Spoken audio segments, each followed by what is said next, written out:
As evening fell, Jesus said to his disciples, "Let us cross to the other side of the lake." They got into a boat and began their journey across the Sea of Galilee. The sky was peaceful at first and the waters were calm.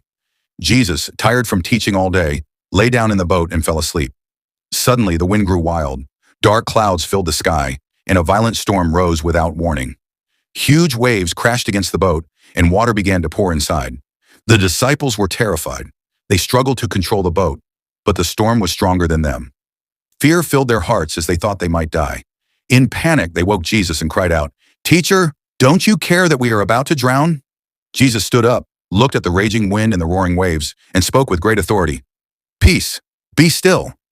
At once the wind stopped, the waves grew quiet, the storm vanished, and the lake became completely calm. Then Jesus turned to his disciples and asked, "Why are you so afraid? Do you still have no faith?" The disciples were filled with awe and whispered to one another, "Who is this? Even the wind and the waves obey him." From that moment on, they knew that the power of Jesus was greater than any storm they would ever face. Moral lesson. This story teaches us that faith destroys fear. The disciples were afraid because they focused on the storm instead of trusting Jesus. In the same way, we often panic when problems come into our lives. Financial troubles, sickness, family struggles, or uncertainty about the future. But just as Jesus Christ had power over the wind and the waves, he also has power over every problem we face. The lesson reminds us that Jesus may seem silent in our trials, but he is never absent. Even when he appears to be asleep, he is still in control. All we need to do is call on him with faith. When we trust him, he brings peace not only to our situation, but also to our hearts.